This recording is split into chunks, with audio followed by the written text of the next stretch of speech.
ನಮಸ್ತೆ ವೀಕ್ಷಕರೇ, ನೀವು ನೋಡ್ತಾ ಇದ್ದೀರಾ ದೇವಿ ಮಹಾತ್ಮೆ ವಿಶೇಷ ಕಾರ್ಯಕ್ರಮಕ್ಕೆ ಎಲ್ಲರಿಗೂ ಆತ್ಮೀಯವಾದಂಥ ಸ್ವಾಗತ. ನಾನು ಪ್ರವೀಣಿ ದಾಸ್. ವೀಕ್ಷಕರೇ, ನಿಮಗೆಲ್ಲ ಗೊತ್ತು, ನಮ್ಮ ಕಾರ್ಯಕ್ರಮದ ಮುಖಾಂತರವಾಗಿ ದೇವಿ ಆರಾಧನೆ ಬಗ್ಗೆ, ಆಕೆಯ ಪೂಜೆಯ ಆಚರಣೆಗಳ ಕುರಿತಾಗಿ, ಆಕೆಯ ಶಕ್ತಿಯ ಕುರಿತಾಗಿ, ಮಹಿಮೆಗಳ ಕುರಿತಾಗಿ ನಾವು ನಿಮಗೆ ತಿಳಿಸ್ಕೊಡ್ತಾ ಇದ್ದೀವಿ. ಈ ದೇವಿ ಪುರಾಣವನ್ನು ಕೇಳೋದ್ರಿಂದ ಏನೆಲ್ಲ ಅನುಕೂಲತೆ ಆಗತ್ತೆ, ಮನೆಯಲ್ಲಿ ಯಾವ ರೀತಿಯಾಗಿ ಶುಭವಾಗತ್ತೆ, ಇದನ್ನು ಕೂಡ ಗುರೂಜಿಯವರು ಪ್ರತಿ ಸಂಚಿಕೆಯಲ್ಲೂ ಕೂಡ ನಿಮಗೆ ತಿಳಿ ಹೇಳ್ತಾ ಬರ್ತಿದ್ದಾರೆ. ಸೊ ಇವತ್ತಿನ ಸಂಚಿಕೆಯಲ್ಲೂ ಕೂಡ ಒಂದಷ್ಟು ಮಾಹಿತಿಯನ್ನು ಗುರುಗಳ ಕಡೆಯಿಂದ ಪಡ್ಕೊಳ್ಳೋಣ. ಅದಕ್ಕಿಂತ ಮುಂಚಿತವಾಗಿ ಗುರುಗಳನ್ನು ನಮ್ಮ ಕಾರ್ಯಕ್ರಮಕ್ಕೆ ಬರ್ಮಾಡ್ಕೊಳ್ಳೋಣ. ಆಧ್ಯಾತ್ಮಿಕ ಚಿಂತಕರಾಗಿರುವಂತಹ ಶ್ರೀ ರಾಮಕೃಷ್ಣ ಶಾಸ್ತ್ರಿಯವರು ನಮ್ಮೊಟ್ಟಿಗೆ ಇದ್ದಾರೆ. ಗುರುಜಿ ನಮಸ್ತೆ, ಕಾರ್ಯಕ್ರಮಕ್ಕೆ ಸ್ವಾಗತ. ಮಾತರ್ಮೇ ಮಧುಕೈಟ ಭೋಗ್ರಮೈಷ ಪ್ರಾಣಾಪಹಾರೋದ್ಧಿಮೆ ಹೇಲಾ ನಿರ್ಜಿತ ಧೂಮ್ರಲೋಚನವದೇ ಹೇ ಚಂಡಮುಂಡಾರ್ಧಿನಿ ನಿಶೇಷೀಕೃತ ರಕ್ತ ಬೀಜ ಧನುಜೆ ನಿತ್ಯೇ ನಿಶುಂಭಾಪಹೆ ಶುಂಭಧ್ವಂಸಿನಿ ಸಂಹರಾಶು ದುರುತಂ ದುರ್ಗೆ ನಮಸ್ತೇಂಬಿಕೆ. ಇನ್ನು ವೀಕ್ಷಕರೇ, ದೇವಿ ಮಹಾತ್ಮೆ ಅಥವಾ ದೇವಿಯ ಕಥೆಯನ್ನು ನಾವು ಕೇಳ್ತಾ ಇದ್ವಿ. ಕಳೆದ ಸಂಚಿಕೆಯಲ್ಲಿ ರಕ್ತ ಬೀಜಾಸುರನ್ನ ಕಾಳಿಕಾದೇವಿ ಸಂಹಾರ ಮಾಡ್ತಾಳೆ, ಲೋಕ ಕಲ್ಯಾಣವಾಗುತ್ತೆ. ಹಾಗಿದ್ರೆ ಮುಂದೇನಾಗತ್ತೆ ಗುರುಗಳೇ, ಮುಂದೇನಾಗತ್ತೆ ಹಾಗಿದ್ರೆ? ಅತ್ಯಂತ ಅದ್ಭುತವಾಗಿರ್ತಕ್ಕಂತಹ ಒಂದು ಸನ್ನಿವೇಶ. ಯಾಕೆಂದರೆ ಯಾರ ಒಂದು ಅಂಕೆಗೂ ಸಿಕ್ಕದೇ ಇರತಕ್ಕಂತಹ ಶಕ್ತಿಯನ್ನು ಹೊಂದಿರತಕ್ಕಂತಹ ಆ ರಕ್ತ ಬೀಜಾಸುರನನ್ನು ಅಂಬಿಕೆಯ ಒಂದು ಸಂಕಲ್ಪದಂತೆ, ಅಂಬಿಕೆಯ ಒಂದು ಶಕ್ತಿಯಿಂದ ಆ ರಕ್ತ ಬೀಜಾಸುರನ ವಧೆ ಆಗುತ್ತೆ. ಇದಕ್ಕೆ ಪೂರಕವಾಗಿ ಅಂದಾಗ ಕಾಳಿಕಾ ಮಾತೆ ಇದಕ್ಕೆ ಸಹಾಯವನ್ನು ಮಾಡ್ತಾಳೆ. ಮುಂದೆ ಏನಾಗುತ್ತೆ ಅಂದಾಗ ಈ ಶುಂಭ ನಿಶುಂಭರು ಇಬ್ಬರೂ ಕೂಡ ಆ ರಕ್ತ ಬೀಜಾಸುರನ ಒಂದು ವಧೆ ಆಯಿತು ಅನ್ನೋ ವಿಚಾರವನ್ನು ಕೇಳಿ ಅವರಿಗೆ ತಡ್ಕೊಳ್ಳೋಕ್ಕೆ ಆಗ್ತಾ ಇಲ್ಲ, ಹೆದರಿಕೆ ಶುರುವಾಗ್ಬಿಟ್ಟಿದೆ. ಯಾಕೆಂದರೆ ಅವನ ಹತ್ರ ಇದ್ದಂಥ ಅತ್ಯಂತ ಶಕ್ತಿಶಾಲಿಗಳು ಧೂಮ್ರಲೋಚನ, ಚಂಡ, ಮುಂಡ, ಹೀಗೆ ಅನೇಕ ಜನ ರಾಕ್ಷಸರ ಜೊತೆಯಲ್ಲಿ ರಕ್ತ ಬೀಜಾಸುರನಂತಹ ಒಬ್ಬ ಉಗ್ರವಾಗಿರ್ತಕ್ಕಂತಹ ಮಾಯಾವಿ ಶಕ್ತಿಶಾಲಿ ಅವನು ಕೂಡ ಈ ಒಂದು ಯುದ್ಧದಲ್ಲಿ ಸ್ವರ್ಗವನ್ನು ಸೇರಿಬಿಟ್ಟ. ಇದರಿಂದ ಇವರಿಗೆ ಭಯ, ಆತಂಕ ಶುರುವಾಯಿತು, ಯಾವ ಕಾರಣಕ್ಕೋಸ್ಕರವಾಗಿ ಅಂತ. ಹಾಗಾಗಿ ಆ ಶುಂಭ ನಿಶುಂಭರ ಸುತ್ತ ಇದ್ದಂತಹ ಅಳಿದು ಉಳಿದಿರದಂತಹ ರಾಕ್ಷಸರು ಆ ಶುಂಭನಿಗೆ ಹೇಳ್ತಾ ಇದ್ದಾರೆ, ಅಯ್ಯ, ಈ ಒಂದು ಘಟನೆಯಿಂದ ನಾವು ಒಂದು ಅರ್ಥ ಮಾಡ್ಕೋಬೇಕು, ಅವಳು ಸಾಮಾನ್ಯವಾಗಿರ್ತಕ್ಕಂಥ ಹೆಣ್ಣಲ್ಲ. ಅವಳು ನಿಮ್ಮ ಮುಂದೆ ಕಾಣ್ತಿರ್ತಕ್ಕಂತಹ ಒಂದು ಅತ್ಯಂತ ಸುಂದರಿ, ಸೌಂದರ್ಯವತಿ, ಒಳ್ಳೆಯ ಹಾಡನ್ನು ಹಾಡ್ತಕ್ಕಂಥವಳು, ಇದು ಅದು ಎಲ್ಲವನ್ನ ಪಕ್ಕಕ್ಕಿಟ್ಟುಬಿಟ್ಟು ನೋಡಿದ್ರೆ ಅವಳು ಯಾವುದೋ ಒಂದು ಮೃತ್ಯು ರೂಪದಲ್ಲಿ ನಮಗೆ ಬಂದು ಎದುರುಗಡೆ ನಿಂತಿದ್ದಾಳೆ. ಈ ಒಂದು ಸಂದರ್ಭ ಸರಿ ಇಲ್ಲ. ಯಾವುದಾದ್ರೂ ನಮಗೆ ಗ್ರಹ ದೋಷಗಳು ಚೆನ್ನಾಗಿಲ್ಲ ಅಂತ ಅಂದಾಗ ಆ ಸಂದರ್ಭವನ್ನು ನಾವು ಬಿಟ್ಬಿಡ್ಬೇಕು, ನಿಲ್ಲಿಸಬೇಕು.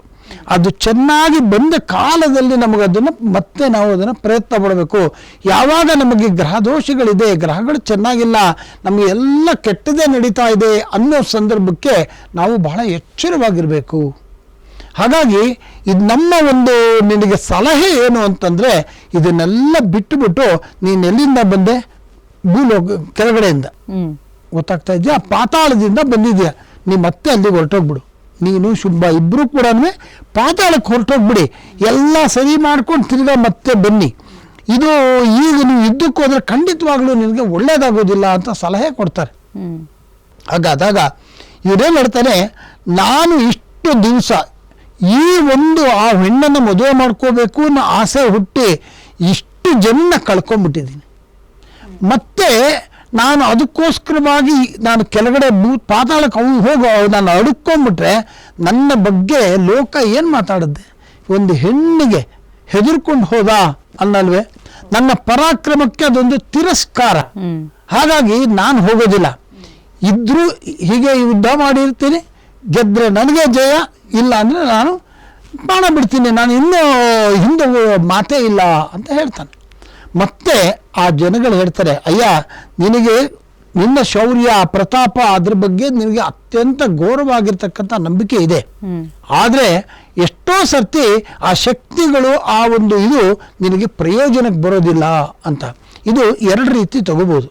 ಕೆಲವು ಸರ್ತಿ ಈಗ ನಮ್ಮ ಜನರಲ್ ಆಗಿ ನಾವು ಮಾತಾಡುವಾಗ ನನ್ನ ಹತ್ರ ಅಧಿಕಾರ ಇದೆ, ಹಣ ಇದೆ, ಅಂತಸ್ತಿದೆ, ನನ್ನ ಹತ್ರ ಜನಗಳಿದ್ದಾರೆ, ನನಗೆ ಸಪೋರ್ಟ್ ಇದೆ, ಬ್ಯಾಕ್ಗ್ರೌಂಡ್ ಇದೆ, ಬ್ಯಾಕಪ್ ಇದೆ ಅಂತ ಅತ್ಯಂತ ಅಹಂಕಾರವಾಗಿರ್ತಕ್ಕಂತಹ ಸಂದರ್ಭದಲ್ಲಿ ಅವನಿಗೆ ಇವು ಅವನು ಕಷ್ಟಕಾಲ ಪ್ರಾಪ್ತವಾದಾಗ ಯಾವುದೂ ಇವನಿಗೆ ಸಹಾಯಕ್ಕೆ ಬರೋದಿಲ್ಲ, ಇವನು ಏಕಾಂಗಿ ಆಗ್ಬಿಡ್ತಾನೆ. ಗೊತ್ತಾಗ್ತಾ ಇದೆಯಾ? ಯಾವುದಕ್ಕೂ ಸಹಾಯಕ್ಕೆ ಬರಲ್ಲ ರೀ. ಉದಾಹರಣೆಗೆ ಯಾರೋ ಒಬ್ಬರು ಆಸ್ಪತ್ರೆಯಲ್ಲಿದ್ದಾರೆ, ಡಾಕ್ಟ್ರ್ ಹೇಳಿದ್ರು ಇವನು 24 ಗಂಟೆ ಅಥವಾ 6 ಗಂಟೆನಲ್ಲಿ ಇವನು ಹೋಗ್ಬಿಡ್ತಾನೆ ಅಂತ. ಡಾಕ್ಟ್ರಿಗೆ ಪಾಪ ಪೇಷಂಟ್ ಕಡೆ ಹೇಳ್ತಾರೆ, ಡಾಕ್ಟ್ರೆ ಇನ್ನೂ 5 ಲಕ್ಷ ಖರ್ಚಾಗಲಿ ಬದುಕಿಸ್ಕೊಡಿ ಅಂತ. ಡಾಕ್ಟ್ರ್ ಹೇಳ್ತಾರೆ, ನೀನು 25 ಲಕ್ಷ ಕೊಟ್ಟರು ಬದುಕ್ಸೋಕ್ಕಾಗಲ್ಲ, it is not in my hand ಅಂತ ಹೇಳ್ಬಿಡ್ತಾರೆ, ಇದು ನನ್ನ ಕೈ ಚೆಲ್ಲೋಗಿದೆ ಅಂತ. ಸೊ ನಿಮ್ಮ ಹತ್ರ ಇದ್ದಂಥ ಹಣವಾಗಲಿ ಮತ್ತೊಂದು ನಿಮಗೆ ಪ್ರಯೋಜನಕ್ಕೆ ಬರೋದಿಲ್ಲ, ಆ ಜೀವ ಬದುಕಿಸೋದಕ್ಕಾಗೋದಿಲ್ಲ.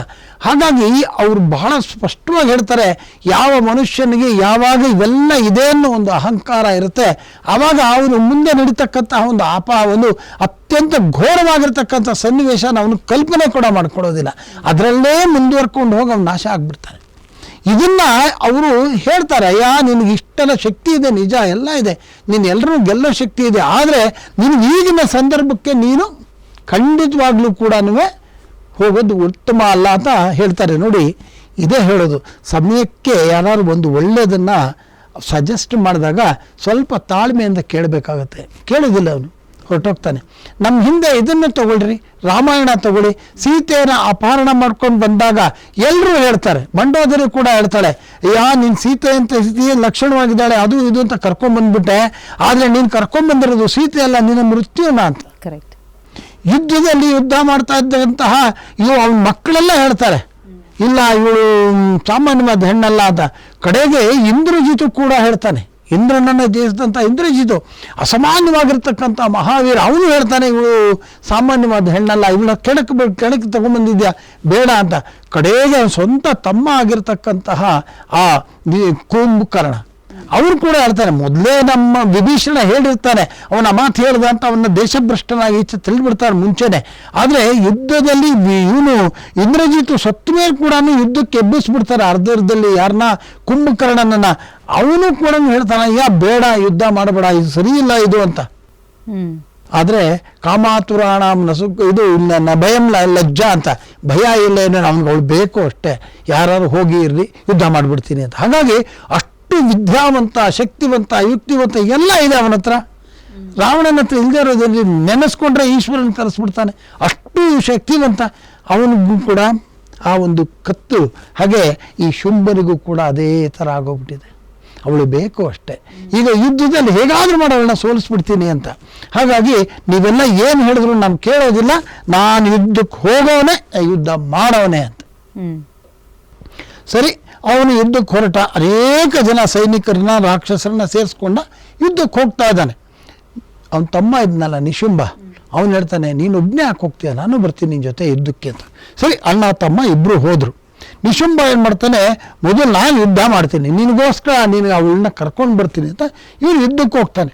ಇವನು ಯುದ್ಧಕ್ಕೆ ಹೋಗಿ ನಿಂತ್ಕೊಂಡು ನೋಡ್ತಾನೆ, ಅವಳು ಅಂತ ಅಲಂಕಾರ ಮಾಡ್ಕೊಂಡಿದ್ದಾಳೆ, ಏನು ಸೌಂದರ್ಯವತಿ, ಇದಕ್ಕೆ ಇಷ್ಟು ಜನ ಒದ್ದಾಡ್ತಾ ಇದ್ರು, ಇಲ್ಲ ಇವಳನ್ನ ನಾವು ಪಡಿಲೇಬೇಕು ಅಂತ ತನ್ನ ಅಣ್ಣನಿಗೋಸ್ಕರವಾಗಿ ಚೆನ್ನಾಗಿ ಯುದ್ಧ ಮಾಡ್ತಾನೆ. ತಾಯಿ ಮೇಲೆ ಎಷ್ಟು ಸಾಧ್ಯವೋ ಅಷ್ಟು ಯುದ್ಧ ಮಾಡ್ತಾನೆ. ಆಗ ಅವಳೇನು ಮಾಡ್ತಾಳೆ, ಅವನ ಹತ್ರ ಇದ್ದಂಥ ಸರಿಯಾಗಿರ್ತಕ್ಕಂಥ ಗದಾ ಪ್ರಹಾರವನ್ನು ಒಂದು ಕೊಡ್ತಾಳೆ ಅಷ್ಟೇ, ಅವನು ಮೂರ್ಛೆ ಹೋಗ್ಬಿಟ್ಟು. ಯಾವಾಗ ಆ ಗದಾ ಪ್ರಹಾರದಿಂದ ಅವನು ಮೂರ್ಛೆ ಹೋಗ್ಬಿಟ್ನೋ, ಈ ಶುಂಭನಿಗೆ ತಿಳಿದೋಗುತ್ತೆ ತಮ್ಮ ಬಿದ್ದೋಗಿದ್ದಾನೆ ಅಂತ. ಸರಿ, ಇವನು ಅವಳ ಮೇಲೆ ಅನೇಕ ವಿಧವಾಗಿರ್ತಕ್ಕಂತಹ ಯುದ್ಧವನ್ನು ಮಾಡ್ತಾನೆ. ಮಾಡುವಾಗ ಮತ್ತೆ ಇವನು ಕೂಡ ಒಂಥರ ಶಕ್ತಿ ಇಲ್ಲದೆ ಇದ್ದು ಒಂಥರ ಆಗ್ಬಿಡ್ತಾನೆ. ಶಕ್ತಿ ಇಲ್ಲದೆ ಇದ್ದ ಥರ ಆಗ್ತಾನೆ. ಆವಾಗ ಸ್ವಲ್ಪ ವಿರಾಮ ಪಡ್ಕೋತಾನೆ. ಹೇಗೆಂದ್ರೆ ಅವನು ಒಂದು ಏಟ್ ತಿಂತಾನೆ, ಮಲ್ಕೊತಾನೆ. ಇಬ್ರು ತಿರ್ಗ ಎದ್ದೇಳಬೇಕು. ಆ ಸಂದರ್ಭಕ್ಕೆ ಸರಿಯಾಗಿ ಆ ಸ್ವಲ್ಪ ಚೈತನ್ಯ ಪಡ್ಕೊಂಡು ಆ ನಿಶುಂಭ ತಿರ್ಗ ಎದ್ದೇಳ್ತಾನೆ. ಎದ್ದು ಮತ್ತೆ ಅವಳ ಮೇಲೆ ಯುದ್ಧ ಮಾಡ್ತಾನೆ. ಯುದ್ಧ ಮಾಡಿದ್ರೆ ಅವನ ಗ್ರಾಚಾರಕ್ಕೆ ಆ ತಾಯಿಯ ಹೊಡೆತ ತಡೆಯೋಕ್ಕಾಗದೆ ಅವನು ಸತ್ತೋಗ್ಬಿಡ್ತಾನೆ, ಮೃತ್ಯು ಹೊಂದಿಬಿಡ್ತಾನೆ. ನಿಶುಂಭನ ಮರಣ ಹೊಂದುತ್ತಾನೆ. ಇದನ್ನು ಕೇಳಿದಂತಹ ಈ ನಿಶುಂಭ ಮರಣ ಹೊಂದಿದ್ದನ್ನ ಈ ರಾಕ್ಷಸರು ಅತ್ಯಂತ ಘೋರವಾಗಿ ಅರ್ಚಾಡ್ತಾ ಇದ್ದಾರೆ. ಆ ಅರ್ಚಾಟದಲ್ಲಿ ಇವನು ಮಲಗಿದ್ದಂತಹ ಇವನು ಎದ್ದೇಳ್ತಾನೆ, ಎದ್ದು ನೋಡ್ತಾನೆ, ಹೀಗಾಗೋಗ್ಬಿಟ್ಟಿದೆ. ಸರಿ ಅಂತ ಅಂದ್ಬಿಟ್ಟು ಇವನೇ ಮಾಡ್ತಾನೆ, ಅತ್ಯಂತ ಘೋರವಾಗಿ ಯುದ್ಧ ಮಾಡ್ತಾನೆ. ಕಾಳಿ ಇದ್ದಾಳೆ, ಇವರು ಇದ್ದಾವೆ. ಅವಾಗ ಹೇಳ್ತಾನೆ, ನೀನು ನನಗೂ ನಿನಗೂ ಯುದ್ಧ, ಇಲ್ಲಿ ನೀನು ಬ್ರಾಹ್ಮಿ ಮಹೇಶ್ವರಿ ಕೌಮಾರಿ ವೈಷ್ಣವಿ ವಾರಾಹಿ ಅಂತ ಒಂದಷ್ಟು ಜನ ಇಟ್ಕೊಂಡು ಯುದ್ಧ ಮಾಡ್ತಾ ಇದೆಯಾ, ನಾನು ನೀನು ಇಬ್ಬರೇ ಯುದ್ಧ ಮಾಡಬೇಕು ಅಂತ ಹೇಳ್ತಾನೆ. ಅವಳೇ ಹೇಳ್ತಾಳೆ, ಇವರೆಲ್ಲರೂ ಕೂಡ ನನ್ನ ಅಂಶದಲ್ಲಿ ಇದ್ದವರು ನೋಡು ಅಂತ ಅಂದ್ಬಿಟ್ಟು ಅವರೆಲ್ಲರನ್ನೂ ಕೂಡ ಅವಳ ದೇಹದಲ್ಲಿ ಆವಾಹನೆ ಮಾಡ್ಕೊತಾಳೆ. ಎಲ್ಲರೂ ಹೊಟ್ಟೋಗ್ತಾರೆ. ಏಕಾಂಗಿಯಾಗಿ ಈಕೆ ಯುದ್ಧ ಮಾಡ್ತಾಳೆ. ಯುದ್ಧ ಮಾಡ್ತಾ ಮಾಡ್ತಾ ಮಾಡ್ತಾ ಮಾಡ್ತಾ ಭೂಮಿಯಿಂದ ಮೇಲ್ಕೆದ್ದೇಳ್ತಾರ್ರಿ. ಸುಮ್ಮನೆ ಇಮ್ಯಾಜಿನ್ ಮಾಡ್ಕೊಳ್ಳಿ, ಯಾವುದೂ ಕೂಡ ಭೂಮಿನಲ್ಲಿ ಏನೂ ಇಲ್ಲ, ಖಾಲಿ. ಆ ಒಂದು ಜಾಗದಿಂದ ಎತ್ತರವಾಗಿ ಆಕಾಶದ ಮೇಲೆ ಹೋಗ್ತಾರೆ. ಅಲ್ಲಿ ಅಘೋಷಿತ ಸಿಕ್ಕಾಪಟ್ಟೆ ಜೋರ ಯುದ್ಧಗಳು ನಡೀತಾ ಇದೆ. ಅವನು ಪ್ರಯೋಗ ಮಾಡ್ತಾನೆ, ಇವರು ಪ್ರಯೋಗ ಮಾಡ್ತಾನೆ. ಕಡೆಗೆ ಏನಾಗುತ್ತೆ, ಇವಳು ಅವನ ಮೇಲೆ ಸರಿಯಾಗಿರ್ತಕ್ಕಂಥ ಒಂದು ಅಸ್ತ್ರವನ್ನು ಪ್ರಯೋಗ ಮಾಡ್ತಾಳೆ. ಅವನ ಮೇಲಿಂದ ಕೆಳಗಡೆ ಬಿದ್ದೋಗ್ತಾನೆ. ಬಿದ್ದ ತಕ್ಷಣ ಆಕೆ ಬಂದು ಅವನ ಮೇಲೆ ಪಾದವನ್ನು ಇಟ್ಟು ಅವನ್ನ ಸಂಹಾರ ಮಾಡ್ತಾಳೆ. ಅಲ್ಲಿಗೆ ಶುಂಭ ನಿಶುಂಭರು ಇಬ್ಬರೂ ಕೂಡ ಅಲ್ಲಿ ಅಸುನೀಗ್ಬಿಡ್ತಾರೆ. ಯಾವಾಗ ಅವರಿಬ್ಬರ ಒಂದು ಸಂಹಾರ ಆಯಿತು, ಆ ಸುತ್ತ ನೆರೆದಿರ್ತಕ್ಕಂತಹ ಆ ದೇವಾನುದೇವತೆಗಳು ಅತ್ಯಂತ ಸಂತೋಷ ಪಡ್ತಾರೆ. ಅಬ್ಬ, ಲೋಕಕಂಟಕರು ಇಬ್ಬರು ಹೋದ್ರು, ನಮ್ಗೀಗ ನೆಮ್ಮದಿ ಇತ್ತು, ನಮ್ಮ ರಾಜ್ಯ ಅದು ಇದು ಎಲ್ಲ ಕಸ್ಕೊಂಡು ಬಿಟ್ಟಿದ್ನಲ್ಲ, ಹಾಗಾಗಿ ನಮಗೆ ಮತ್ತೆ ಸಿಕ್ತು ಅಂತ ಭಾರಿ ಸಂತೋಷ ಪಡ್ತಾ ಅವ್ರ ಮೇಲೆ ಹೂ ಮಳೆ ಗರೀತಾರೆ. ಎಲ್ಲರೂ ಕೂಡ ಎದುರುಗಡೆ ಬಂದು ನಿಂತ್ಕೋತಾರೆ. ಈ ಆಳ್ದು ಉಳಿದು ರಾಕ್ಷಸರು ಅವರು ಇವರು ಏನು ಮಾಡ್ತಾರೆ, ಪಾತಾಳಕ್ಕೆ ಹೊರಟೋಗಿ ದೇವತೆಗಳೆಲ್ಲ ಎದ್ದು ನಿಂತ್ಕೊಂಡು ಆ ತಾಯಿ ಮುಂದೆ ಪ್ರಾರ್ಥನೆಯನ್ನು ಮಾಡ್ತಾರೆ. ಈಗ ಅವ್ರೇನು ಹೇಳ್ತಾಳೆ ಜಗಜ್ಜನನಿ ಅಂದರೆ, ನೋಡು, ಈಗಿನ ಸಂದರ್ಭಕ್ಕೆ ನಾನು ಈ ಒಂದು ಶುಂಭ ನಿಶುಂಭರನ್ನ ನಾನು ಸಂಹಾರ ಮಾಡಿ ಲೋಕವನ್ನು ರಕ್ಷಿಸಿದ್ದೀನಿ, ಧರ್ಮವನ್ನು ರಕ್ಷಿಸಿದ್ದೀನಿ. ಮುಂದಿನ ಒಂದು ದಿನಗಳಲ್ಲಿ ಯಾವ್ಯಾವ ರೂಪದಲ್ಲಿ ನಾನು ಕಾಣಿಸ್ಕೋತೀನಿ ಅಂತಂದರೆ, ಅತ್ಯಂತ ಕೆಟ್ಟ ಸಂದರ್ಭ ಬಂದಾಗ ಈ ಭೂಮಿಯಲ್ಲಿ ಇದಾಗ್ಬಿಡ್ತೇನು, ಪ್ರವಾಹಗಳು ಉಂಟಾಗತ್ತೆ. ಅವಾಗ ಎಲ್ಲರೂ ಕೂಡ ಹೊರಟೋಗ್ಬಿಡ್ತಾರೆ. ಅಂತಹ ಸಂದರ್ಭದಲ್ಲಿ ಮತ್ತೆ ನಾನು ನಿಂತು ಈ ಒಂದು ಸೃಷ್ಟಿಯನ್ನು ಮಾಡ್ತೀನಿ ಅಂತ ಹೇಳ್ತಾಳೆ. ಆಮೇಲೆ ಇನ್ನೂ ಅದಕ್ಕಾಗೋದಕ್ಕಿಂತ ಮುಂಚೆ ಇನ್ನೇನಾಗತ್ತೆ ಅಂತಂದರೆ, ಲೋಕದಲ್ಲಿ ಡ್ರಾಟ್, ಬರ ಬಂದ್ಬಿಡುತ್ತೆ. ಯಾಕೆ ಬರುತ್ತೆ ಅಂತಂದರೆ, ಒಬ್ಬ ರಾಜ, ಒಬ್ಬ ರಾಕ್ಷಸ ಸೃಷ್ಟಿ ಆಗ್ತಾನೆ. ಯಾವಾಗ ಆ ರಾಕ್ಷಸ ಸೃಷ್ಟಿ ಆಗ್ತಾನೆ, ಅವನು ಏನು ಮಾಡ್ತಾನೆ, ಅವನ ಶಕ್ತಿಯಿಂದ ಈ ಇಡೀ ಲೋಕ ಬರ ಉಂಟಾಗ್ಬಿಡುತ್ತೆ. ಈ ಬರ ಉಂಟಾದಾಗ ಅವನ ಹೆಸರು ದುರ್ಗಾ ಅಂತ, ದುರ್ಗಾಸುರ ಅಂತ ಕರೀತಾರೆ. ಆ ದುರ್ಗಾಸುರ ಹುಟ್ಟುತ್ತಾನೆ. ಅವನು ಎಂಥ ಶಕ್ತಿ ಪಡ್ಕೊಂಡ್ಬಿಡ್ತಾನೆ ಬ್ರಹ್ಮನಿಂದ ಅಂತಂದ್ರೆ, ಇಡೀ ದೇವತೆಗಳ ಶಕ್ತಿಯೆಲ್ಲ ನನ್ನ ಹತ್ರ ಇರಬೇಕು ಅಂತ ಮಾಡ್ಕೊತಾನೆ. ಯಾವಾಗ ಅವನ ಹತ್ರ ಎಲ್ಲ ಶಕ್ತಿಗಳು ಬಂದ್ಬಿಡುತ್ತೋ, ಏನ್ ವಿಶೇಷತೆ ಇದರಲ್ಲಿ ಅಂತಂದ್ರೆ, ಅವನೇನ್ ಮಾಡ್ತಾನೆ ಅಂತಂದ್ರೆ, ಬ್ರಹ್ಮನ ಹತ್ರ ಹೋಗ್ತಾನೆ. ದುರ್ಗಾಸುರ ಅಂತ ಹೇಳಿ ಒಬ್ಬ ರಾಕ್ಷಸ. ಇದು ಬಹಳ ಚೆನ್ನಾಗಿದೆ ಕೇಳಿ. ದುರ್ಗಾಸುರ ಅಂತ ಒಬ್ಬ ರಾಕ್ಷಸ.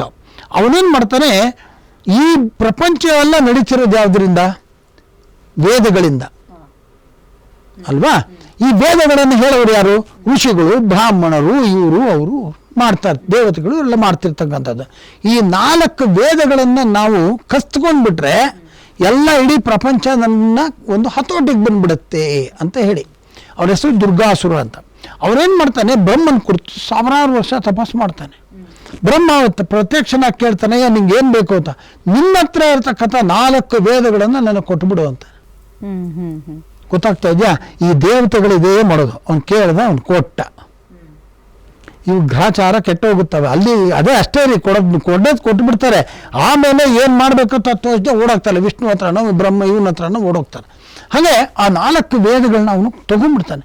ಯಾವಾಗ ವೇದಗಳೆಲ್ಲ ಇವ್ರ ಕಂಟ್ರೋಲಿಗೆ ಬಂದ್ಬಿಡುತ್ತೆ, ಈ ವೇದ ಪಠಣ, ಪೂಜೆ ಪುನಸ್ಕಾರಗಳು ಅದು ಇದು ಮಾಡ್ತಾ ಇದ್ದಂತಹ ಈ ಅನೇಕ ಜನ, ಯಾರು ಋಷಿ ಮುನಿಗಳು, ಬ್ರಾಹ್ಮಣರು, ಅವರು ಇವರು ಪದ್ಧತಿಗಳನ್ನ ಮಾಡ್ತಾ ಇದ್ರಲ್ಲ, ಅವ್ರು ಅದನ್ನು ಮರ್ತೋಗ್ಬಿಡ್ತಾರೆ. ವೇದಗಳೆಲ್ಲ ಇವ್ರ ಹತ್ರ ಕಂಟ್ರೋಲಲ್ಲಿ ಬಂದ್ಬಿಟ್ರೆ ಇವ್ರು ಏನು ಮಾಡಬೇಕು ಅಂತಿದ್ರು ಅದು ಮರ್ತೋಗ್ಬಿಡುತ್ತೆ. ಯಾವಾಗ ಇದು ಮರ್ತೋಗ್ಬಿಡುತ್ತೆ, ಮುಂದೆ ಏನಾಯ್ತು ಅನ್ನೋದನ್ನ ಕಾದು ನೋಡಬೇಕಿದೆ. ಓಕೆ ಗುರುಗಳೇ, ಒಂದು ಬ್ರೇಕ್ ತಗೊಂಡು ಬೇಗ ವಾಪಸ್ ಬರೋಣ. ವೀಕ್ಷಕರೇ, ಮುಂದೇನಾಗುತ್ತೆ ಅನ್ನೋದನ್ನ ತಿಳಿಸ್ಕೊಡ್ತೀವಿ. ಅದಕ್ಕಿಂತ ಮುಂಚಿತವಾಗಿ ಕಾರ್ಯಕ್ರಮದಲ್ಲಿ ಪುಟ್ಟದೊಂದು ವಿರಾಮ.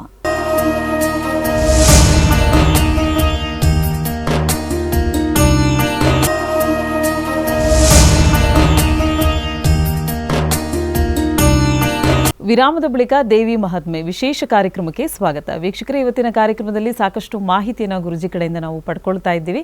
ಹಾಗೆ ನೀವು ಗುರುಜಿಯವ್ರನ್ನ ನೇರವಾಗಿ ಬಂದು ಭೇಟಿಯಾಗಬೇಕು, ನಿಮ್ಮಲ್ಲಿರುವಂತಹ ಸಮಸ್ಯೆಗಳಿಗೆ ಪರಿಹಾರ ಮಾರ್ಗವನ್ನು ಕಂಡುಕೊಳ್ಬೇಕು, ಅಥವಾ ಮನೆಯಲ್ಲಿ ಕೆಲವೊಂದು ಕಾರ್ಯಕ್ರಮಗಳನ್ನು ಮಾಡಿಸ್ಕೊಳ್ಬೇಕು ಅಂದರೆ ಶುಭ ಕಾರ್ಯಗಳನ್ನು ಮಾಡಿಸ್ಕೊಳ್ಳೋದಾಗಿರ್ಬೋದು, ಜಾತಕವನ್ನು ಬರೆಸ್ಕೊಳ್ಬೇಕು ಅಂದರೆ ನೀವು ಮಾಡಬೇಕಾಗಿರೋದು ಇಷ್ಟೇ. ನಿಮ್ಮ TV ಸ್ಕ್ರೀನ್ ಮೇಲೆ ಕಾಣ್ತಾ ಇರುವಂಥ ನಂಬರ್ಗೆ ಕರೆ ಮಾಡಬೇಕಾಗತ್ತೆ. ಒಂದು ಅಪಾಯಿಂಟ್ಮೆಂಟ್ನ ಬುಕ್ ಮಾಡಿಕೊಂಡು ತದನಂತರ ಗುರುಜಿಯವ್ರನ್ನ ಭೇಟಿಯಾಗಿ ಹೆಚ್ಚಿನ ಮಾಹಿತಿಯನ್ನು ನೀವು ಪಡ್ಕೊಳ್ಬಹುದು ಅಂತ ಹೇಳ್ತಾ, ಇನ್ನು ದೇವಿ ಮಹಾತ್ಮೆ ಕಥೆಯನ್ನು ಕೇಳ್ತಾ ಇದ್ವಿ. ಮುಂದೇನಾಗುತ್ತೆ ಅನ್ನೋಂಥ ಕುತೂಹಲ ನನಗಿದೆ, ನಿಮಗೂ ಕೂಡ ಇದೆ ಅಂತ ನಾನು ಭಾವಿಸ್ತಾ, ಗುರುಗಳೇ ಮುಂದೇನಾಗುತ್ತೆ? ದುರ್ಗಾಸುರ ಅನ್ನೋ ಬಗ್ಗೆ ನಾವು ಹೇಳ್ತಾ ಇದ್ವಿ. ಅವನೇನು ಮಾಡ್ತಾನೆ, ಬ್ರಹ್ಮನ ಹತ್ರ ಈ 4 ವೇದಗಳನ್ನು ತಗೊಂಡ್ಬಿಟ್ಟ. ಯಾವಾಗ ಆ 4 ವೇದಗಳು ಇವನ ಕೈನಲ್ಲಿ ಬಂದ್ಬಿಡ್ತೋ, ಬಂದ ತಕ್ಷಣ ಏನಾಗೋಗ್ಬಿಡುತ್ತೆ, ಅಲ್ಲಿ ಅದನ್ನು ವೇದ ಪಟ್ಟ ಮಾಡ್ತಾ ಇದ್ದವರು ಅವರು ಇವರೆಲ್ಲ ಮರ್ತೋಗುತ್ತೆ. ಯಾವಾಗ ಇದು ಮರ್ತೋಗ್ಬಿಡುತ್ತೋ ಅವರು ಆಚಾರಗಳನ್ನು ಮರ್ತೋಗ್ಬಿಡ್ತಾರೆ. ಒಂದು ಕಂಟ್ರೋಲಲ್ಲಿ ಇರ್ತಕ್ಕಂಥ ಒಂದು ವೇದಗಳು ಇವನ್ ಕೈ ಬಿಟ್ಟೋಗಿದೆ. ಈಗ ಇವನ್ ಕೈದೆ ಏನೂ ಇಲ್ಲ. ಇವರು ಋಷಿಗಳು ಆಚಾರ ತಪ್ಪಿಸ್ಬಿಟ್ಟಿದ್ದಾರೆ. ಬ್ರಾಹ್ಮಣರು ಅವರು ಇವರೆಲ್ಲ ಮಾಡಬೇಕಾದ ಕರ್ತವ್ಯಗಳನ್ನು ಮರ್ತೋದ್ರು. ಇವ್ರಿಗೆ ಏನು ಮಾಡಬೇಕು ಗೊತ್ತಾಗ್ತಾ ಇಲ್ಲ. ಬೆಳಗ್ಗೆ ತಕ್ಷಣ ಸ್ನಾನ, ಸಂಧ್ಯಾವನೆ, ಜಪ, ತಪ, ಅನುಷ್ಠಾನಗಳು ಅದು ಇದು ಎಲ್ಲ ಮಾಡ್ತಾ ಇದ್ರು. ವೇದಗಳೇ ಪ್ರಕಾರವಾಗಿ ವೇದಗಳು ಅವ್ನ ಕಂಟ್ರೋಲಲ್ಲಿ ಹೊರಟೋಗ್ಬಿಡ್ತಲ್ಲ. ಏನು ಮಾಡ್ತೀರಿ ನೀವು? ಅವ್ರಿಗೆ ಏನು ಮಾಡೋದು ಅಂತ ಗೊತ್ತಾಗ್ತಾ ಇಲ್ಲ. ಬೃಹಸ್ಪತಿ ಮಾಮೂಲಿ ಅವ್ರ ಹತ್ರ ಗುರುಗಳ ಹತ್ರ ಹೋಗ್ತಾರೆ. ಈ ಥರ ನಮಗೆ ವೇದಗಳು ಆಗೋಗಿದೆ, ಏನು ಮಾಡಬೇಕು ಹಾಗೆ ಹೀಗೆ ಅಂತ.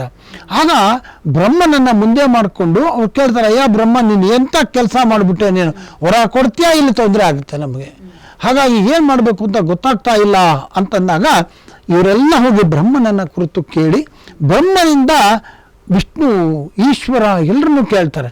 ಆವಾಗ ಅವ್ರು ಹೇಳ್ತಾರೆ, ಈ ವೇದಗಳನ್ನು ಕಾಪಾಡಬೇಕು, ಇವನಿಂದ ಕಾಪಾಡಬೇಕು ಅಂದರೆ ಜಗನ್ಮಾತೆ ಒಬ್ಳೆ ಅಂತ ಅಂದ್ಬಿಟ್ಟು ಇವರೆಲ್ಲ ಏನು ಮಾಡ್ತಾರೆ, ವೇದಗಳನ್ನು ಕಾಪಾಡೋದಕ್ಕೋಸ್ಕರ ಹೋಗಿ ಜಗನ್ಮಾತೆಯನ್ನು ಪ್ರಾರ್ಥನೆ ಮಾಡ್ತಾರೆ. ದೇವಿಯನ್ನು ಪ್ರಾರ್ಥನೆ ಮಾಡಿದಾಗ ಅವಳು ಮತ್ತೆ ಕಾಣಿಸ್ಕೊಂಡು ಹೇಳ್ತಾಳೆ, ಮತ್ತೆ ಇದೇ ಥರ ತಾಪತ್ರಯಗಳು ಬಂದಿದೆ, ನಾನು ಇದಕ್ಕೆ ಏರ್ಪಾಡು ಮಾಡ್ತೀನಿ ಅಂತ ಹೇಳಿ ಆ ಜಗನ್ಮಾತೆ ಏನು ಮಾಡ್ತಾಳೆ, ಅದನ್ನು ಮತ್ತೆ ಪಡ್ಕೋಬೇಕು ಅಂತ ಹೇಳಿ ಯಾವ ರೂಪದಲ್ಲಿ ಕಾಣಿಸ್ಕೋತಾಳೆ ಅಂತಂದರೆ, ಆ ತನ್ನಲ್ಲಿದ್ದಂತಹ ಕಣ್ಣುಗಳೇನಿತ್ತು ತನ್ನ ಶರೀರ ಎಲ್ಲ ಕಣ್ಣು ಮಾಡ್ಕೋತಾಳೆ. ತ್ಯಾಗ ಅಂತ ಅದಕ್ಕೆ ಕಡಿಯೋದು, ಆ ರಾಕ್ಷಸನ ಸಂಹಾರ ಮಾಡೋದು ದೊಡ್ಡ ಕೆಲಸ ಆಗಿರಲಿಲ್ಲ. ಸದ್ಯಕ್ಕೆ ಅವರಿಗೆ ಬೇಕಾಗಿರ್ತಕ್ಕಂಥ ಪರಿಹಾರ ಬೇಕದಕ್ಕೆ. ಈಗ ಆ 4 ವೇದಗಳನ್ನ ಅವಳು ತೆಗೆದು ಕೊಟ್ಬಿಟ್ಟಿದ್ರೆ ಇವರು ಅದನ್ನ ಅನುಷ್ಠಾನ ಮಾಡಿ ತಿರ್ಗಾ ಶಕ್ತಿ ಪಡ್ಕೊಂಡು ಆಮೇಲೆ ಅದು ರೀಜೆನ್ಯುವೇಟ್ ಅಂತ ಕರಿತೀವಿ ನೋಡಿ, ಅದಾಗಬೇಕು. ಆ ರೀಜೆನ್ಯುವೇಟ್ ಆಗುವಷ್ಟೊತ್ತಿಗೆ ಇಟ್ ಟೇಕ್ಸ್ ಟೈಮ್. ಅಷ್ಟೊತ್ತಿಗೆ ಎಷ್ಟೋ ಜನ, ಈಗಾಗಲೇ ಅನೇಕ ಜನ ಸತ್ತೋಗ್ಬಿಟ್ಟಿದ್ದಾರೆ, ಊಟ ತಿಂಡಿ ಇಲ್ಲ, ಏನೂ ಇಲ್ಲ, ಡ್ರಾಟ್ ಬಂದ್ಬಿಟ್ಟಿದೆ, ಹೀಗಾಗೋಗಿದೆ, ಏನು ಮಾಡಬೇಕು ಅಂತ ಗೊತ್ತಾಗದೆ ಆ ತಾಯಿ ಏನು ಮಾಡ್ತಾಳೆ, ತನ್ನ ಶರೀರವನ್ನೆಲ್ಲ ಕಣ್ಣು ಮಾಡ್ಕೋತಾಳೆ. ಸಹಸ್ರಾಕ್ಷಿ ಗೊತ್ತಾಗ್ತಾ ಇದೆಯಾ? ಅಕ್ಷಿ ಅಂದರೆ ಕಣ್ಣು. ಶರೀರನೆಲ್ಲ ಆಕೆ ಕಣ್ಣು ಮಾಡಿಕೊಂಡು ಆ ಕಣ್ಣೀರನ್ನು ಸುರಿಸ್ತಾಳೆ. ಯಾವಾಗ ಆ ಕಣ್ಣೀರು ದೇವಿಯ ಕಣ್ಣೀರು ಈಚೆ ಬರುತ್ತೆ, ಅದರಿಂದ ಕೊಳಗಳು, ಬಾವಿಗಳು, ನದಿ ಎಲ್ಲ ತುಂಬಿ ಹರಿಯುತ್ತೆ. ಹಾಗಾಗಿ ಆ ಒಂದು ನೀರಿನ ಒಂದು ಫಲದಿಂದ ಆಕೆ ಜೊತೆಯಲ್ಲಿ ಬರ್ತಾ ಸಸ್ಯಗಳನ್ನು ಹಿಡ್ಕೊಂಡು ಬರ್ತಾಳೆ. ಸಸ್ಯಗಳನ್ನು ಕೊಡ್ತಾಳೆ, ನೀವು ಇದನ್ನು ಊಟ ಮಾಡಿ, ನೀವು ಇದನ್ನು ಮಾಡಿ ಅಂತ ಹೇಳಿ ಅಲ್ಲಿರ್ತಕ್ಕಂಥ ಜನಗಳಿಗೆ ಊಟವನ್ನು ಕೊಡ್ತಾಳೆ. ಸಸ್ಯಗಳು ಅಂದರೆ ಶಾಖ, ಅದಕ್ಕೆ ಶಾಕಾಂಬರಿ ಅಂತ ಕರೆಯೋದು. ಗೊತ್ತಾಗ್ತಾ ಇದೆ? ಆ ಬನಶಂಕರಿನ ಶಾಕಾಂಬರಿ ಅಂತ ಕೂಡ ಕರೀತಾರೆ. ಆ ಅಮ್ಮನವ್ರಿಗೆ ವರ್ಷಕ್ಕೊಂದ್ಸರ್ತಿ ಬನಶಂಕರಿ ದೇವಸ್ಥಾನದಲ್ಲಿ, ಎಲ್ಲ ದೇವಸ್ಥಾನದಲ್ಲೂ ಮಾಡ್ತಾರೆ.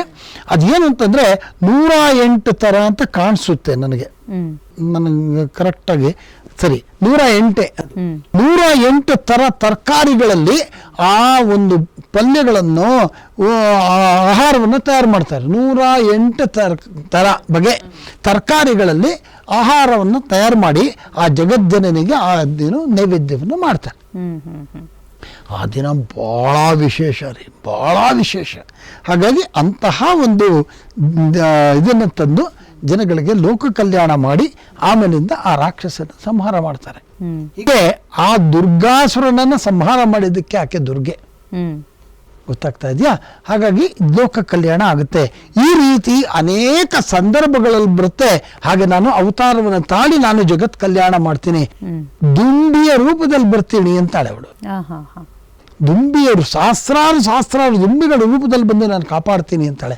ಹೀಗೆ ಅನೇಕ ವಿಧವಾಗಿರ್ತಕ್ಕಂತಹ ಅನೇಕ ಅವತಾರಗಳನ್ನು ಎತ್ತಿ ಬಂದು ಲೋಕ ಕಲ್ಯಾಣ ಮಾಡ್ತೀನಿ ಅಂತ ಹೇಳಿ ಆಕೆ ಹೇಳಿ ಮಾಯವಾಗಿಬಿಡ್ತಾಳೆ. ಹೀಗೆ ಈ ಒಂದು ಕಥೆಯನ್ನು ಯಾರು ಶುರು ಮಾಡಿದ್ದು? ಪ್ರಾರಂಭದಲ್ಲಿ ಸುರತ ಮತ್ತು ಸಮಾಧಿ ಹೋಗಿ ಸುಮೇಧ ಮಹರ್ಷಿ ಹತ್ರ ಕೇಳಿದ್ರು. ಸುಮೇಧ ಮಹರ್ಷಿ ಈ ಜಗನ್ಮಾತೆ ಯಾರು, ಅವಳ ಲೀಲೆಗಳೇನು, ಏನೇನಾಯಿತು, ಅವಳ ಮಾಯೆ ಯಾರಿಂದ ಆಯಿತು, ಯಾರು ಮಾಯೆ ಏರ್ಪಾಡಾಯಿತು, ಅದು ಇದು ಅಂತ ಡಿಟೇಲಾಗಿ ಹೇಳ್ತಾ ಈ ವಿಷ್ಣುವಿಗೆ ಮಾಯೆಯಾಗಿ ಅವರು ಮಧುಕೈಟಭರು ವಧೆಯಾಗಿದ್ದು, ಆಮೇಲೆ ಮುಂದಕ್ಕೆ ಮಹಿಷಾಸುರ ಬಂದಿದ್ದು, ಆಮೇಲಿಂದ ಶುಂಭನಿಶುಂಭರು ಬಂದಿದ್ದು, ಆ ತಾಯಿ ಮಹಾಕಾಳಿ ಮಹಾಲಕ್ಷ್ಮಿ ಶಕ್ತಿ ಸ್ವರೂಪಿಣಿ ಅಂಥೇಳಿ, ಆ ಸರಸ್ವತಿ ಸ್ವರೂಪಿಣಿ ಅಂಥೇಳಿ ಅವಳ ಅವತಾರಗಳ ಬಗ್ಗೆ ಹೇಳಿದ್ದು, ಅಲ್ಲಿ ನಡೆದಂಥ ಎಲ್ಲ ವಿದ್ಯಮಾನಗಳನ್ನು ವಿವರವಾಗಿ ಹೇಳಿ ಆಮೇಲೆ ಆ ಇಬ್ಬರು ಸುರತ ಮತ್ತು ಆ ಸಮಾಧಿ ಇಬ್ಬರಿಗೂ ಕೂಡ ಆ ಜಗನ್ಮಾತೆಯನ್ನು ನೀವು ಪ್ರಾರ್ಥನೆಯನ್ನು ಮಾಡಿ ನಿಮಗೆ ಒಳ್ಳೆಯದಾಗತ್ತೆ ಅಂತ ಹೇಳಿ ಹೇಳ್ತಾರೆ. ಹಾಗಾಗಿ ನಾವು ಪ್ರತಿ ಒಂದು ಎಪಿಸೋಡ್ಗಳಲ್ಲೂ ಹೇಳ್ತಾ ಇದ್ದೀವಲ್ಲ, ಜಗನ್ಮಾತೆ ಆರಾಧನೆ ಮಾಡ್ರಿ ಸಾಕು ನಿಮಗೆ ಇದಾಗತ್ತೆ ಅಂತ ಹೇಳ್ತೀವಲ್ವ. ಹಾಗೆ ಆ ಸಮಾಧಿ ಕೂಡ ಈ ಒಂದು ವಿಚಾರವನ್ನು ಹೇಳ್ತಾರೆ. ಆಗ ಈ ಸುರತ ಮಹಾರಾಜ ಮತ್ತು ಸಮಾಧಿ ಇಬ್ಬರು ಕೂಡ ದೇವಿ ಸೂಕ್ತವನ್ನು ಹೇಳ್ತಾರೆ. ದೇವಿ ಸೂಕ್ತವನ್ನು ಹೇಳಿ ಅಲ್ಲಿ ಜಪಗಳನ್ನು ಮಾಡಿ ಆ ದೇವಿಯ ಆರಾಧನೆಯನ್ನು ಅತ್ಯಂತ ಶ್ರದ್ಧೆಯಿಂದ ಮಾಡ್ತಾರೆ. ಎಲ್ಲಿ ಮಾಡ್ತಾರೆ ಅಂದರೆ ಕಾಶಿಯ ಗಂಗಾ ತೀರದಲ್ಲಿ ಮಾಡ್ತಾರೆ. ಕಾಶಿ ಅಂದರೆ ಸಾಕು ನೋಡಿ, ಮನುಷ್ಯನಿಗೆ ಕಾಶಿ ಅಂತಕ್ಕಂಥ ಪುಣ್ಯ ಸ್ಥಳವನ್ನು ನೆನೆಸ್ಕೊಂಡ್ರೆ ಸಾಕು ಪಾಪ ಕಳೆದೋಗ್ಬಿಡುತ್ತೆ. ಗಂಗಾ ಗಂಗಾ ಗಂಗಾ ಅಂತ ಹೇಳಿ ಪಾಪಗಳು ಕಳೆದೋಗುತ್ತೆ. ಬರೀ ಹೆಸರೇ ಸಾಕು ರೀ. ಯಾಕೆಂದರೆ ಇನ್ಯಾವುದಾರು ಅವಕಾಶ ಸಿಕ್ಕಿದಾಗ ಆ ಗಂಗೆ ಬಗ್ಗೆ ಮಾತಾಡೋಣ. ಏನು ಆ ಪವಿತ್ರತೆ ಏನು, ಕಾಶಿ ಅಂದ್ರೆ ಏನು, ಕಾಶಿನಲ್ಲಿ ಏನಂತ ವಿದ್ಯಮಾನಗಳಿದೆ ರೀ ಹೇಳ್ತಾ ಇದ್ರೆ ಆ ಕಾಶಿ ಬಗ್ಗೆ ತುಂಬ ಎಷ್ಟೋ ದೇವತೆಗಳು ಅಲ್ಲಿ ಬಂದು ಅವರ ಪಾಪಕರ್ಮಗಳನ್ನು ಕಳ್ಕೊಳ್ಳೋದು ಅಥವಾ ಶಾಪ ವಿಮೋಚಕರಾಗೋದು ಹೀಗೆಲ್ಲ ನಡೆದೋಗ್ಬಿಟ್ಟಿದೆ. ಹಾಗಾಗಿ ಅಂತಹ ಪುಣ್ಯಕರವಾಗಿರ್ತಕ್ಕಂತಹ ಕಾಶಿ ಕ್ಷೇತ್ರದಲ್ಲಿ ಅವರು ಆ ದುರ್ಗಿಯ ಆ ಜಗದಂಬೆಯ ಆರಾಧನೆಯನ್ನು ಮಾಡ್ತಾರೆ. ಹೋಮ ಹವನಗಳನ್ನು ಮಾಡ್ತಾರೆ, ಜಪಗಳನ್ನು ಮಾಡ್ತಾರೆ. ಅವ್ರ ಕಡೆಗೆ ತಮ್ಮ ಮಾಂಸವನ್ನೇ ಅವರು ದೇವಿಗೆ ಅರ್ಪಿಸಿ ಹೋಮವನ್ನು ಮಾಡ್ತಾರೆ. ಹೀಗೆ ನಾನಾ ರೀತಿಯಾಗಿ ಅವಳನ್ನು ಪ್ರಾರ್ಥನೆಯನ್ನು ಮಾಡಿ ಪೂಜೆಯನ್ನು ಮಾಡ್ತಾರೆ. ಇವರ ಪೂಜೆಗೆ ಒಲಿದಂತಹ ಆ ಜಗನ್ಮಾತೆ ಅವರ ಎದುರುಗಡೆ ಕಾಣಿಸ್ಕೊಂತ ಕೇಳ್ತಾಳೆ, ಅಯ್ಯ ನೀವು ಯಾತಕ್ಕೋಸ್ಕರ ಇದನ್ನು ಮಾಡ್ತಾ ಇದ್ದೀರಿ ಅಂದಾಗ ಅವರು ಅವರ ಕಥೆಯನ್ನು ಹೇಳ್ತಾರೆ.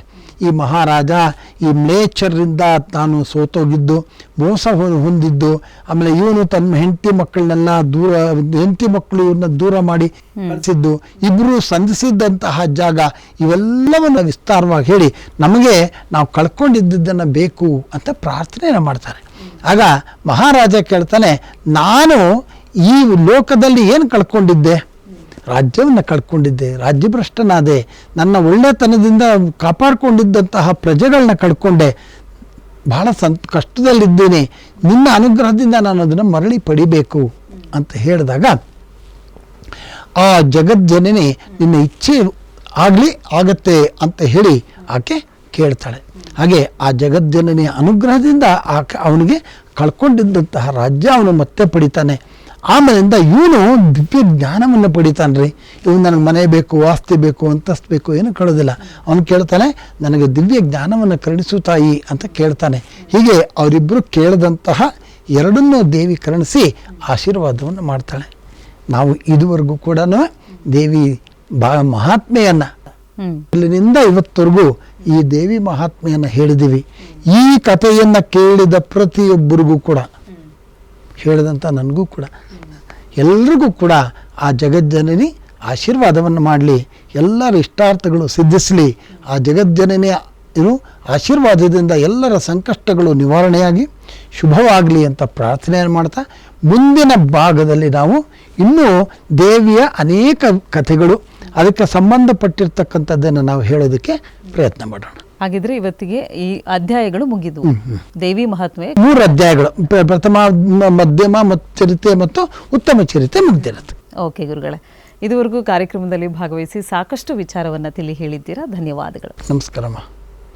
ವೀಕ್ಷಕರೇ, ಕೇಳಿಸ್ಕೊಂಡ್ರಿ ಅಲ್ವಾ? 3 ಅಧ್ಯಾಯಗಳೊಂದಿಗೆ ಇವತ್ತಿನ ಕಾರ್ಯಕ್ರಮವನ್ನು ಮುಕ್ತಾಯಗೊಳಿಸ್ತಾ ಇದ್ದೀವಿ. ಸೊ ಯಾವ ರೀತಿಯಾಗಿ ದೇವಿಯನ್ನು ಆರಾಧನೆ ಮಾಡಬೇಕಾಗತ್ತೆ, ದೇವಿಯ ಶಕ್ತಿ ಯಾವ ರೀತಿಯಾಗಿರುತ್ತೆ, ಆಕೆಯ ರೂಪಗಳು ಯಾವ ರೀತಿಯಾಗಿರುತ್ತೆ, ಇನ್ನು ಇದನ್ನು ಮನೆಯಲ್ಲಿ ಪಠಣೆ ಮಾಡೋದ್ರಿಂದ ಅಥವಾ ಈ ಕಥೆಯನ್ನು ಕೇಳೋದ್ರಿಂದ ಏನೆಲ್ಲ ಒಂದು ಉಪಯೋಗವಾಗುತ್ತೆ, ನಿಮ್ಮಲ್ಲಿ ಧನಾತ್ಮಕ ಚಿಂತನೆ ಹೆಚ್ಚಾಗುತ್ತೆ, ಋಣಾತ್ಮಕ ಚಿಂತನೆ ಆದಷ್ಟು ಕಡಿಮೆ ಆಗುತ್ತೆ. ಹಾಗೆ ನಿಮ್ಮಲ್ಲಿ ಯಾವುದೇ ರೀತಿಯಾದಂಥ ದೋಷಗಳಿರ್ಬೋದು, ಅಂದರೆ ಗ್ರಹಗತಿಗಳಲ್ಲಿ ದೋಷಗಳಿರ್ಬೋದು, ಆ ದೋಷಗಳಿಗೆ ನಿವಾರಣೆ ಬೇಕು ಅನ್ನೋದಾದರೆ ಈ ದೇವಿ ಮಹಾತ್ಮೆ ಕಥೆಯನ್ನು ನೀವು ಕೇಳಬೇಕಾಗತ್ತೆ ಅಂತ ಎಪಿಸೋಡ್ 1ರಿಂದ ಇದುವರೆಗೂ ಕೂಡ ಗುರುಜಿಯವರು ಒಂದಲ್ಲ ಒಂದು ರೀತಿ ನಮಗೆ ಕಥೆಗಳ ಮುಖಾಂತರವಾಗಿ, ಕೆಲವೊಂದು ಉದಾಹರಣೆಗಳ ಮುಖಾಂತರವಾಗಿ ತಿಳಿ ಹೇಳ್ತಾ ಇದ್ದಾರೆ. ಸೊ ಇವತ್ತಿನ ಕಾರ್ಯಕ್ರಮ ನಿಮಗೆಲ್ಲರಿಗೂ ಇಷ್ಟವಾಗಿದೆ ಅಂತ ಭಾವಿಸ್ತಾ ಕಾರ್ಯಕ್ರಮವನ್ನು ಮುಕ್ತಾಯಗೊಳಿಸ್ತಾ ಇದ್ದೀವಿ. ಮತ್ತೆ ನಿಮ್ಮ ಭೇಟಿ ಮುಂದಿನ ಸಂಚಿಕೆಯಲ್ಲಿ. ಧನ್ಯವಾದಗಳು.